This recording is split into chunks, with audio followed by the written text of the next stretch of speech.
Go back a little bit pre-professionally. One of the interesting things about our student base is so many of them say, I have a story I want to tell. In a way, screenwriting is a craft that will connect with so many more of our students than maybe even editing. Or when did you first sort of start to call yourself a writer? What's that journey of being a young writer to being a professional writer? Well, I mean, it's when I think back about how even there were moments when we were sharing a house. It was like a Sunday afternoon. We're in one of our bedrooms where the desk is propped up, working on something that even then I know this can't be made. With the wisdom of a 22-year-old, you even knew this is aggressively unmakeable. but and so like, what's it all for? And I think one kind of. Obviously you want to get your stuff produced, but the most important thing, and I've probably said this ad nauseum, is the most important thing any young writer can do is new writer is to produce something that is unique to your voice, that is like the best sample of you possible. Because the script that got us launched didn't sell, but it just made the rounds, and it still works for us. But like, we went on 40 meetings. Number 40 passed it to number 41, and we got a job from 41. Wow. Yeah. And there's a stamina component. Because like, sure. you don't. It's like and it patience. It just doesn't. You don't sell it and a script and then retire. And I'm out. Some people have. We did it. We win. Or sell a script and just. It's just a job. It's just a job. Yeah. And so. And so rather than like worrying about an agent, worrying what's going to happen after I write it, like how I'm going to get this to people, that I really believe that stuff outs itself. Your work will. People are looking for you. Do the work. Do the work. Yeah. Get the best thing, because that will work for you your whole career. That one script will maintain. Did those 20-year-old guys? Did you have day jobs at the time? Oh yeah. Can you reflect on that a little bit? Let's see. That time, Matt was working at the Acapulco. On La Cienega, La Cienega. Nice. I don't think it exists anymore. No, the Burrito Trio is gone. It's the only code I knew in the register. Yeah. I was working in the. So they're selling a lot of Try the Burrito Trio. Bogus Burrito Trios. Try the Burrito Trio. It's good. I was working at first for a record label for Epic Records, and then for a jazz promoter. Like learning about a really weird, esoteric, amazing world, which is promoting jazz records. Wow. Yeah. So I was just working in the music business, but really scrapping by. And we were the whole time we knew that we wanted to. We had done improv together in college, so like we really formed a little thing. And so we were living together and writing on our off hours and doing all that thing for a couple years. And then Matt went to AFI. He got into AFI to go to for film screenwriting. School, Yes. for screenwriting. Yes. And I went to the fiction writing program at UC Irvine. And so we spent 2 years doing that, still living together and doing all that stuff. And then after that was when we started getting our first like professional scripts out there.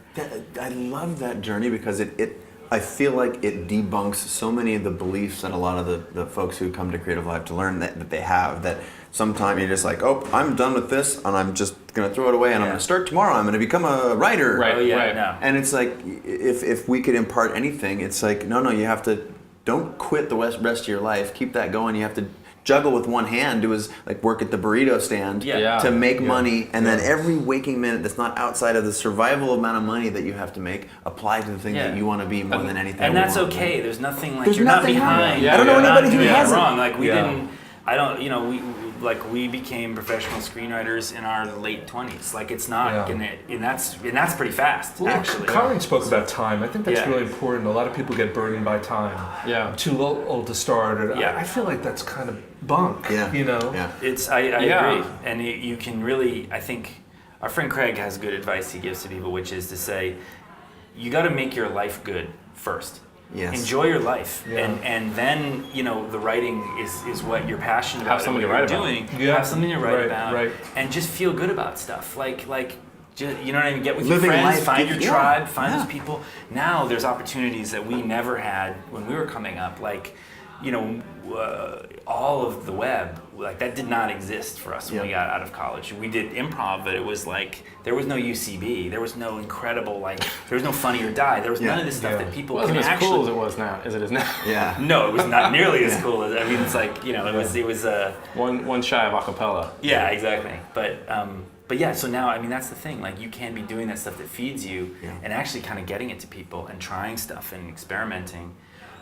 But that's a really good message that you're talking about. You're right, which because is don't be impatient. Just realize it's not going wrong because you're, been doing it a couple years and you don't have an agent and No, we started out writing shorts. Lucrative. What are you going to do? Literally what are you going to do with that? Yeah. But now you could make that. I mean, when we were starting out, like you couldn't shoot a movie on like a DSLR or something, anything like that. You can. There's so many opportunities. But like we wrote shorts. We wrote a small mock documentary, indie. Then we wrote like a spec, like a kind of a high concept comedy.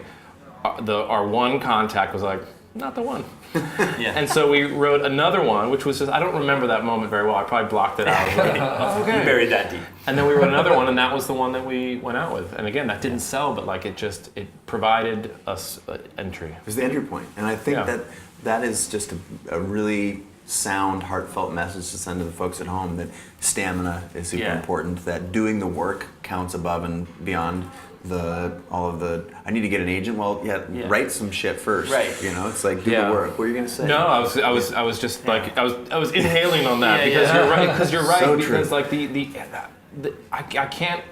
the agent story is always circuitous for people. It always just kind of happens, and like it's not a very satisfying thing to say. But like again, the people are tasked with looking for you. Yeah. They It's don't true. care. It's easy to feel like who you're you just are, in nowhere and no one could possibly find you, but like it is really important to remember, like Hollywood doesn't care or they only want people they know or whatever. There are people who can make their career on finding you. Yeah. They're desperate. They don't want to turn away the one that they're like, oh my God, we could do this. You have new development executives, new agents, and they're not getting the existing folks.